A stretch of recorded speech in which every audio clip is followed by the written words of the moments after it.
Oh, it's really white. Huh? Gosh, look at that. Amazing. Okay, we have a live stream.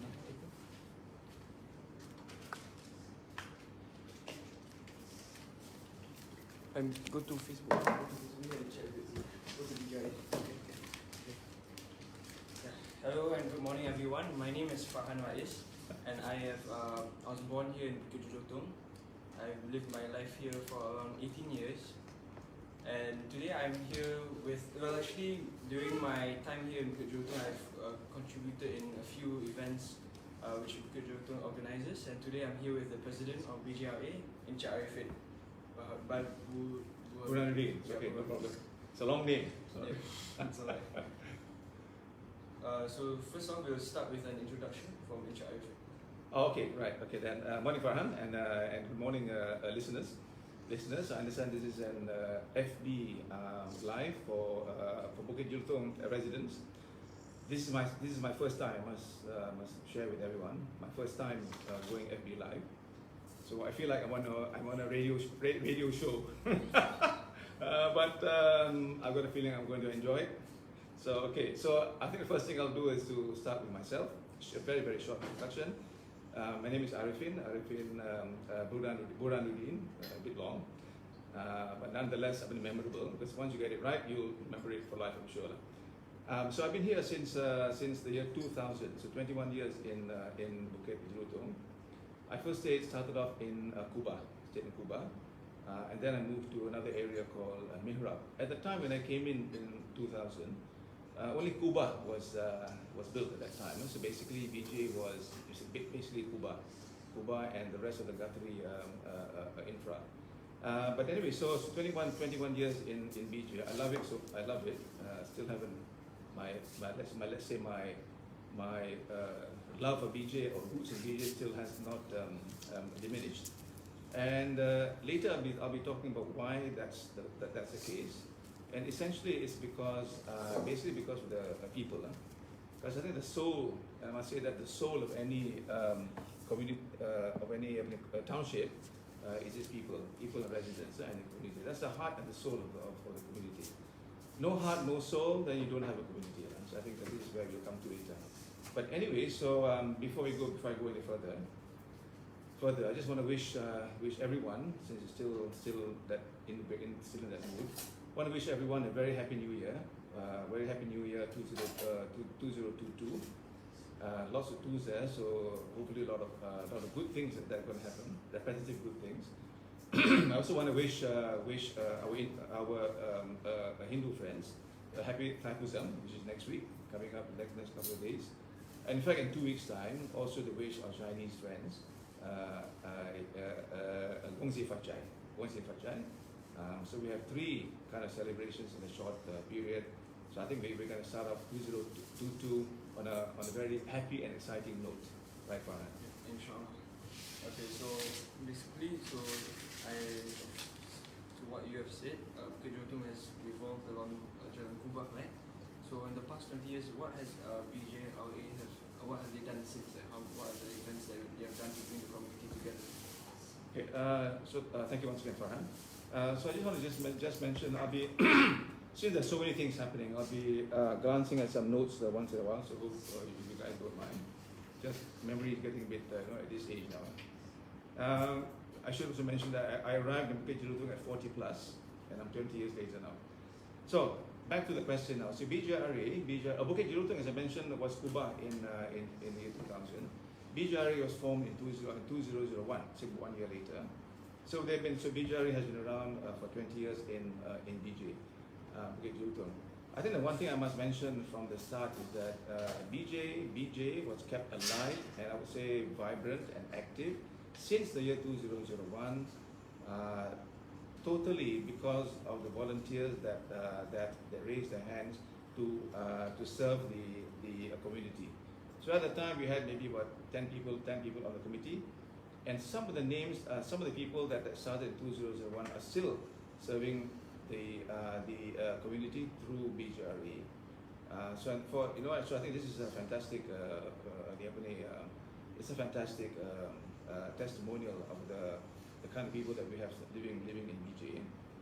And I always say that when people volunteer, and my definition of volunteers is that they are people who do things which nobody can pay them for. So I think that's one of the things which I think is the special thing of volunteers. They do things when no one can pay them for, and we have a lot of them in Bukit Jelutong, for which I'm, as a resident, and as an association, I'm very proud of. So the early days, the issue of the early days in 2000, since about 2000, 2008, like that kind of story, or 10, first 10 years, was mainly security.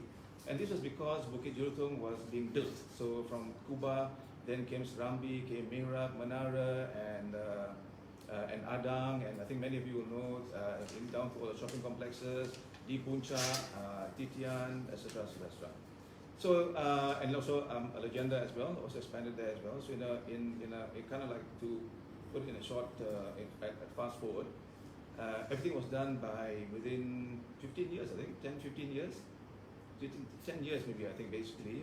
Guthrie stroke Sime Darby developed this place, at fast pace, and people just kept coming in. At the last time we spoke about the numbers of people staying here, we were talking about maybe 35,000 people at the time, with a very good cultural mix. So Bukit Jelutong has got a very good cultural mix between the different cultures in Malaysia, and this I think was a planned strategy by the developers at the time.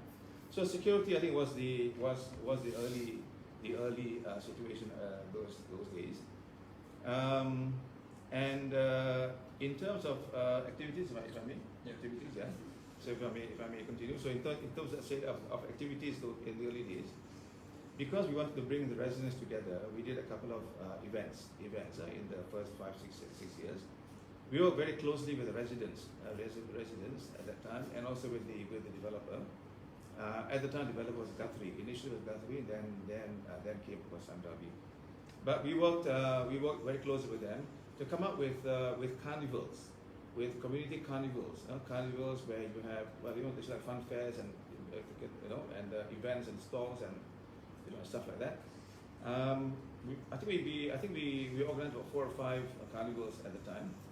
The biggest was I remember was 120 stalls, and we even closed one half of a road to accommodate some of the displays and some of the stalls. 120 stalls centered around Guthrie Pavilion.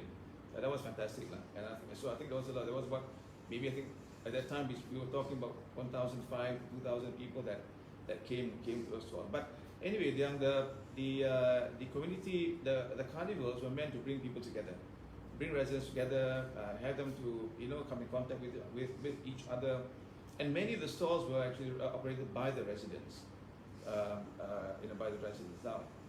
So that was one. So that was a carnival. Apart from that, we also had dialogues, of course. In the early days, dialogues with the developer, with the authorities, to help, to give feedback to development authorities in terms of the sentiments of the residents. I can share with you some very unique things that we did. Those of you who for those, all of us saying Bukit Jelutong, for those of you familiar with the Gerbang Utama main trunk road in Bukit Jelutong, there were 6 humps, speed bumps, 6 specially built speed bumps by the developer at that time, and these were because people kept on speeding up and down that place. Today I think the speed bumps are almost kind of covered because of the resurfacing of the road. So that's another discussion we're going to have with the authorities. Otherwise, we had along the way we had this music carnival and a drum circle as well. There used to be like carnivals like here at Raja Gallery, right? Yes, correct. Absolutely. There was some at the Dibayu field. Absolutely. Okay, the one, absolutely right. So the one at Dibayu was a carnival. Actually, it was flatland. Exactly. And at that time, Dibayu had just been built, and we had a carnival as well as a music carnival there, and a drum circle was there, and also our free weekly fitness sessions were there as well. Something like a Jom Fit program which we sponsored. We sponsored until then, became then was fasting month. That it never started after that. But anyway, so I think basically it was a lot of activity around the area. But recently, like in the last few Fridays, I think that there was a decline in the amount of carnivals annually. But I did realize that there were some Chinese New Year events that we had right near that cove near the Petronas. Mm-hmm. If you wanted to talk At the North Lake. Yeah, the North North Lake. Lake. Okay. So there's been like less carnivals, but there are a bit of Chinese New Year events that we've been. Okay. Right? Okay, that's good. That's a good question, and I'll take that as the fact that some people are missing the carnivals. So that's a good sign. Yeah. But just to explain, the reason why the carnivals, where let's say for a long time we didn't have the carnivals, was because we had focused on other things as well, and then we had a very active MPP. We had a very active councillor. Until today, in fact, we have active councillors. So then, what then happened was that the councillor, and the MPP or the Majlis Perwakilan Penduduk. So we then worked with the councillor and the MPP. So then they organised it. So it was actually organised by MBSA and MBSA councillors. Every festival then, for that time, from that point onwards, a couple of years ago, every festival was organised by the councillor. But then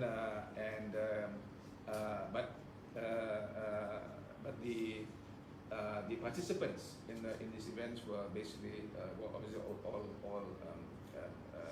residents. Yeah, so that's what happened that day.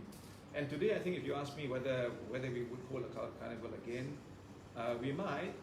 But the emphasis today is on creating activities which are of interest to the community. So if I mention, and we're sitting actually in a studio where we practice music. So the latest of those initiatives is the Bukit Jelutong Community Orchestra. It's only about 2 or 3 months old, and this is because there was an interest from the residents to have music in Bukit Jelutong, and so we picked it up, we encouraged it, and today you have about 50 people now on 50 things. And you've done one show. You guys have done one show. Rather, we guys have done one show. One show at the Vida, right? Exactly. Yeah, on Christmas. Exactly. Another show is coming up. Yeah, sure. For Chinese New Year, right? Chinese New Year on the 13th of February. Yeah. 13th, 14th February. So that's going to be in Radia. So if anyone is available on that day, keep in touch with the websites and the notices and your precinct WhatsApp groups to know when it's coming. So music was something. So that's one. So now we focus on things like music, focusing on things like green matters, developing the North Pond, and stuff like that. So that's why the carnivals have kind of like had their time. They had their time. Now, if there is a way that we can revitalize the carnivals and it means something to residents, that is something which we can consider. We will consider. So that was what Bukit Jelutong has been doing actively since 2000, right? Mm-hmm. So how much has it grown in terms of like its community coming together? How much has it grown since the past 2 decades? Oh, I think it's grown a lot now, because if you have take for example, Kuba is the biggest. Kuba was the first group of houses, and if I can use the word precincts.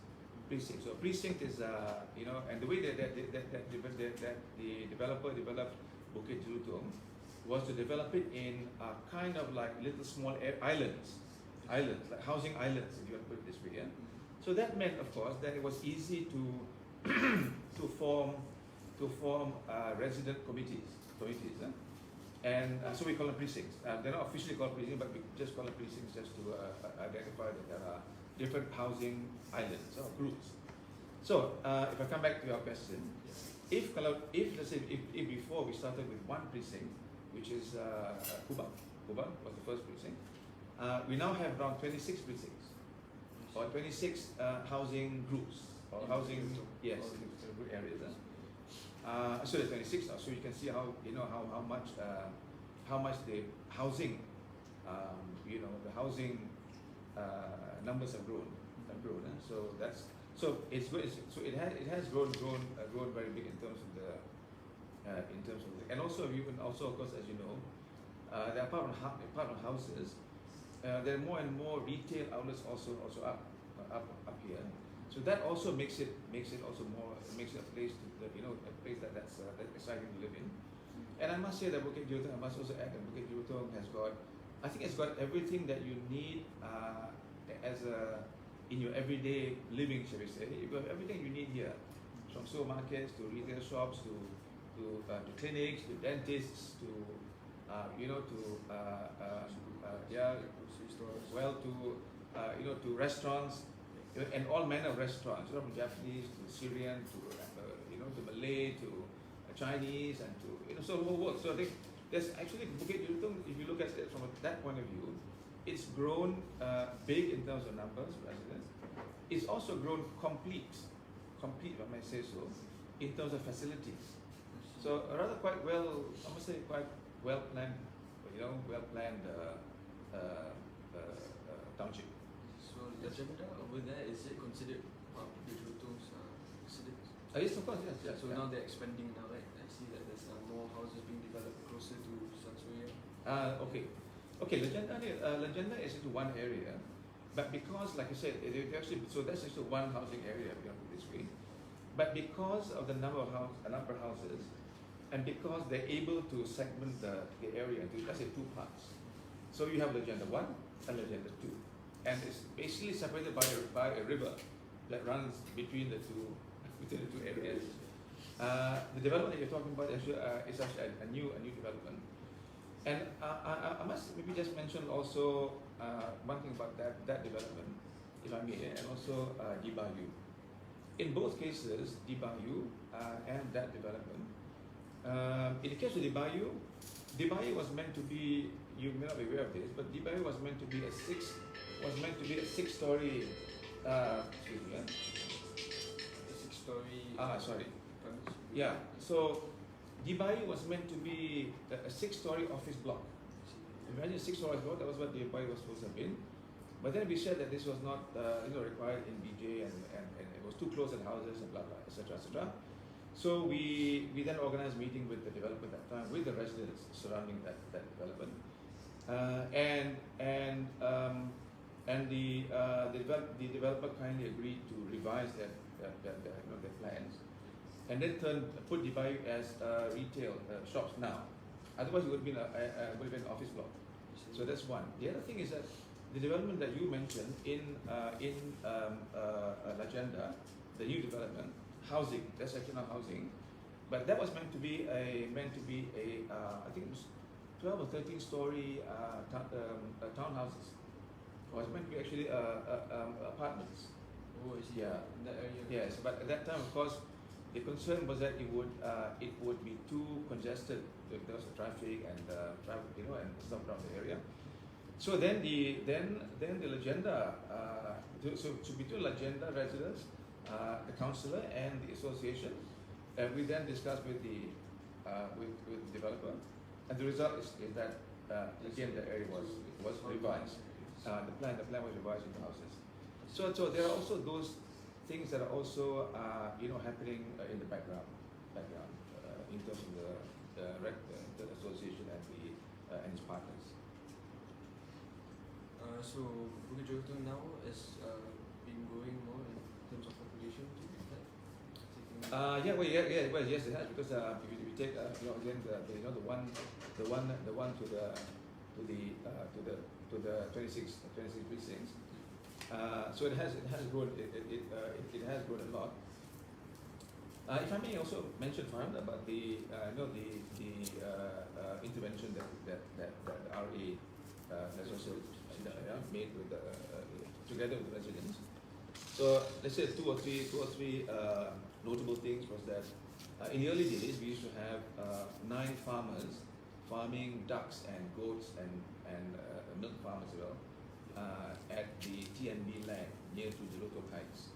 So that was causing, that caused a lot, and I've been to some of the houses, a lot of flies in the BJRA area. So short story, we then work with the association, with resident association as well, and the authorities to relocate them. So today you'll find that it's a more quieter and more greener area, and no more flies for sure. So that was the first thing. And then there are also other situations where residents complain about the impact of development near to their houses, for instance, which we then engage as well with the residents and the thing. So in terms of the role of the resident association, that's what's been happening all this time as well. So just to mention that of course, and the number, and today we work with and because the number of precincts that's now set up, and a very active councillor and authority, local authority, and also I must also add in the police in Bombay as well. So we have a situation where we all work together to take care, let's say, to make sure that Bukit Jelutong is a wonderful place to stay in. So, as Bukit Jelutong is continuing to do this kind of work to bring the community together, what are we looking towards the future to build, to keep the community as vibrant as they should be? Okay, that's a good question. Good question, Farhan. I'm glad you asked the question, because I think today BJRA cannot be as like the BJRA of so it has our agenda has to change. Our agenda has to change according in line with the times. And what we're trying to do now, what we're trying to do now in this age now, is to build we want to build a vibrant community. So we want Bukit Jelutong to be a vibrant community. Now, if I may share what I mean by vibrant. So for me, I think a vibrant community is a couple of things. A vibrant community is a community where people or residents, they care for each other. Well, they care for themselves, they care for each other, their neighbors, and they care for the community at large. And I think the big thing is that they also care for other communities that need they do care for other communities that need help. And a very good example is the recent floods. The floods in Shah Alam, as we all know. I think almost everyone in Bukit Jelutong got into action. Everyone, individually or collectively, and the affected areas, shall we say, and also the relief centers were frequently visited by residents of Bukit Jelutong. That's the first thing. Yeah. I know of the fact that many Bukit Jelutong residents have also gone outside of Selangor to Pahang, to Pahang to help, and also to help as well. Now that I think is what I mean by caring community, because we are fortunate, we're fortunate to have to have not been affected by some of the calamities. So then we express our gratefulness and thankfulness and appreciation by helping others. So I think that's the first thing about a vibrant community. The community comes alive when it comes to helping people. The second thing about a vibrant community is that it creates activities. It creates its own activity. It doesn't wait for someone to create something and then it follows up. So you'll find that there's some activities in Bukit Jelutong, like plogging, for instance. Plogging, take a example like plogging, that are created by participants by residents on their own because they love it. They want to contribute to the community. In fact, I would say a big example of that is Paradesa. I think for those of you, I think many of us will know Paradesa is kind of like an eco community park in Bukit Jelutong. Now this is actually developed by an individual on his own accord because he loves to develop things like that, and he loves to share it with the community. He is being identified, so I shan't mention his name, at least not in public, but everyone knows who he is. But this is a case where, let's say, someone has done something and shared it with the community. So another thing about a vibrant community is that someone is a community that creates creates activities that they share with others. And the third thing I think about a vibrant community is that if we are solution centric, that means we don't. So when we have an issue with, let's say, drains and roads and floods and grass and rubbish collection and stuff like that, we don't complain. If you notice, Farhan, in Bukit Bintang, we don't complain. We don't complain. We don't raise our voices at the authorities. We work together with them. And I think if one day we have a chance to interview the councillor, he will share with you that he has no issues with the residents. In fact, we have a WhatsApp group called Aduan Bukit Jelutong, where it's opened up by them, by the councillor, where he invites anything that you see around Bukit Jelutong that needs to be action taken. So I think there's nothing about a vibrant community. We don't complain. We look for solutions. We work together. And my last observation, I must say that my last observation, a bit of a personal observation, is that in 21 years in Bukit Jelutong, I've noticed that in Bukit Jelutong, the residents of Bukit Jelutong are neighbours first, titles second.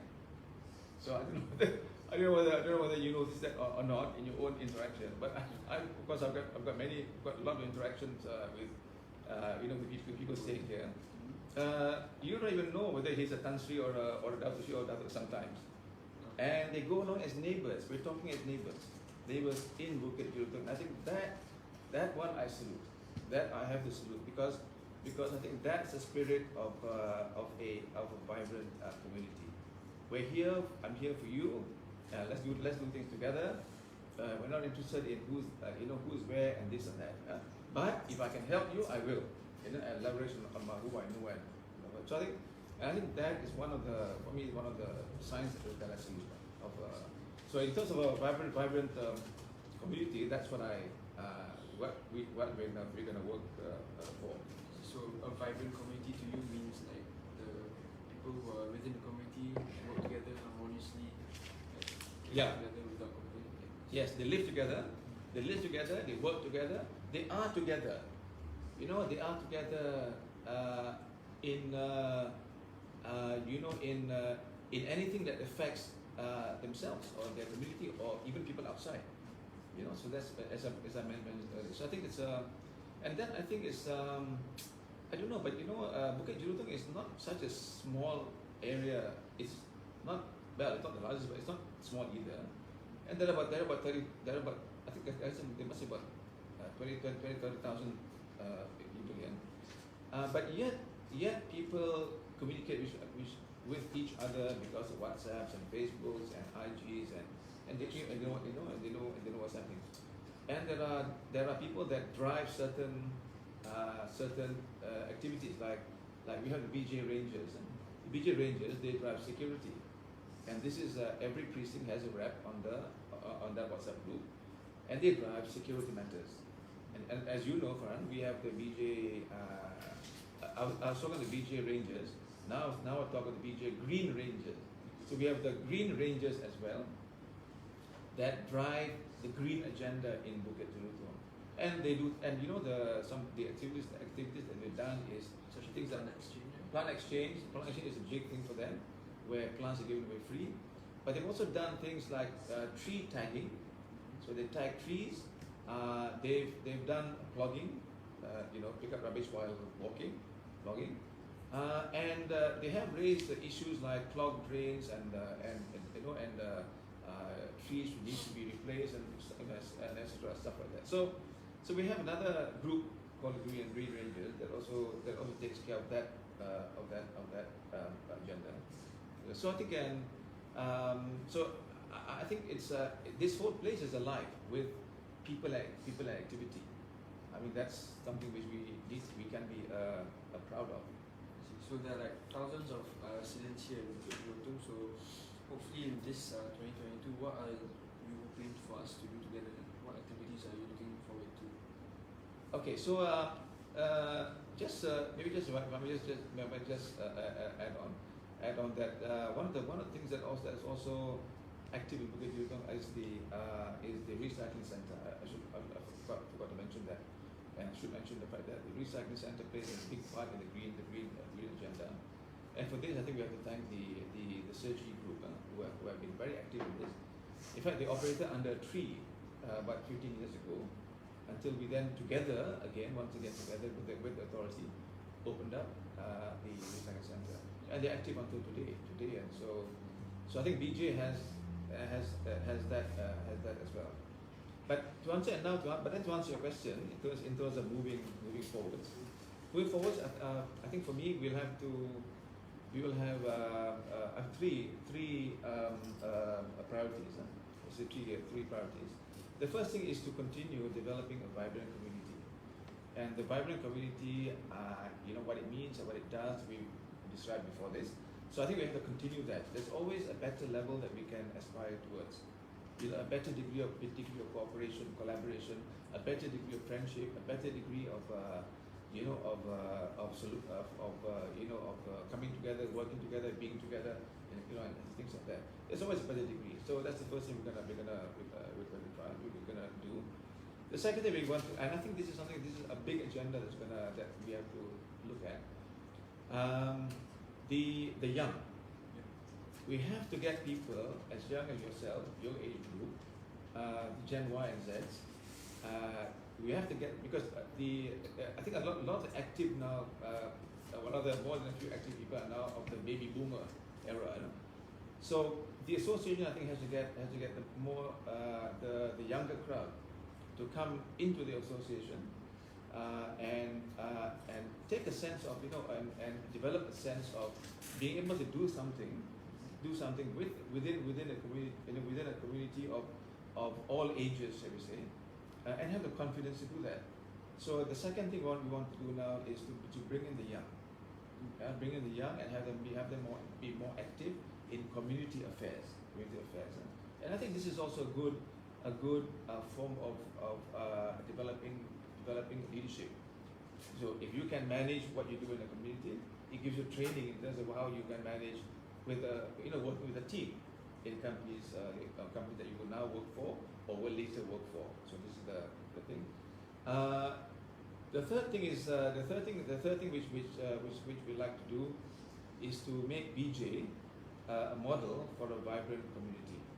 So you want to lead by example? I'd love to do that if I may.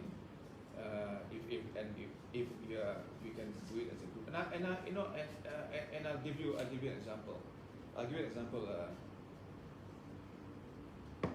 you an example of that. For instance,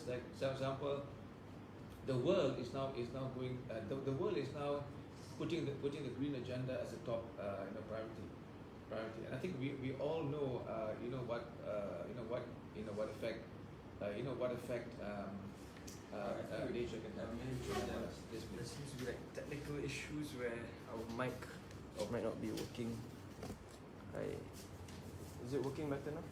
Just managed to speak now. Okay. So we just need to speak a bit louder. I think because Speak louder, right? the Okay. microphone isn't catching what we're Right. saying. Okay. So your question was what are the priorities of BJRA in the future?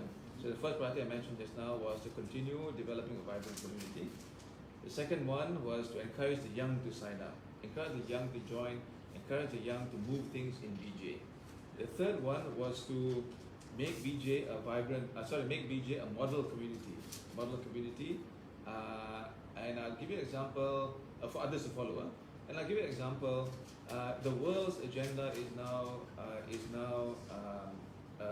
the green agenda, and we have seen evidence of it. In fact, even around where we stay. Now, take example. What can we do as an association, as a community and association? What can we do to help the world? And this can be a part of not just the Green Ranger agenda, but an everybody Ranger agenda, shall we say, basically, because the world affects us. So what I'd like to see what we can do is is that how can we help? How can we help? For instance, reduce. How can we help improve recycling? How can we help? How can we help the green agenda? How can so that we can do our part as a as a community to help ourselves and help the world, shall we say, basically be a better place to live in. So this is something which I'd like for me. I think I'd like to see in the. These are three things I'd like to see in the community. Yes, in the future. Well, in fact, starting now, if we can already get some,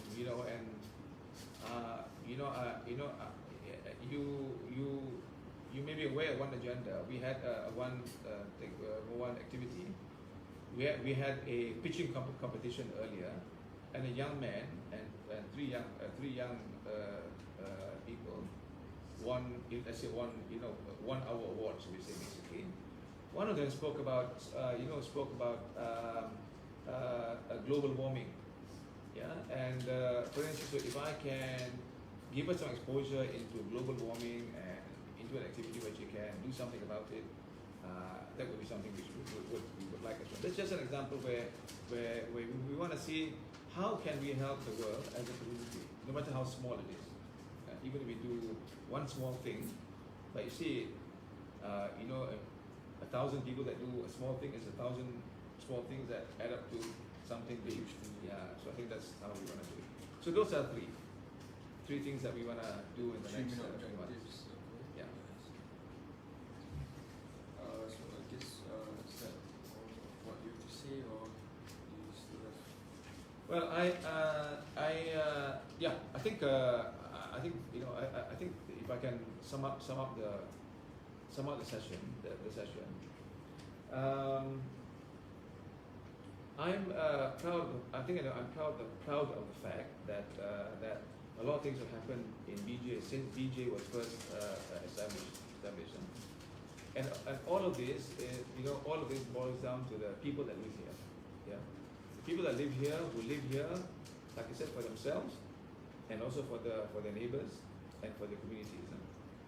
And I must say that if you the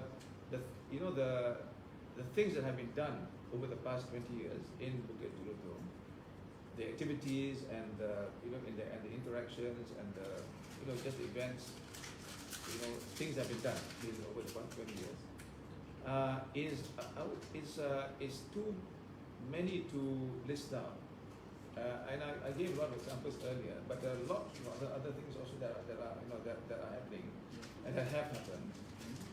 And I think the one thing that I want to mention, one thing that I need to mention is that I come back into what I mentioned earlier, that the people or residents are the heart and soul of a community. Okay. So, and in Bukit Julutong, we are blessed, not even fortunate, we are blessed to have the kind of residents that are willing to lend a hand, willing to be active, and willing to do something for their friends and neighbors, And all I wanted to just mention was that there are, if I was to write a list of names of people that I know who have volunteered their life and times and effort and energy, and also money as well, by the way, that would fill, a small book. Just the names of the ones I know, not yet counting the ones that I don't know. And I discover new names, new people, all the time. Whenever you have something on, they say, and someone says, yes, I can do this, or when you say, can you do this? Yes, sure, how much, or whatever, this kind of story. So I think I salute Bukit Julutong and the residents of Bukit Julutong is what I just wanted to say. And I don't think any person can thank them enough. Any one person, individual, can thank them enough. And I can only say that only only God, I would say, only God, the Almighty, can bless their efforts. And I would encourage that they keep doing the things that people cannot pay them for, which is volunteer. So that's kind of like the Summary. summary that I wanted to mention. So now maybe we could check any questions in the chat box. Chat box. Yeah. There's just a few people just thanking you for this initiative. Oh, thank you.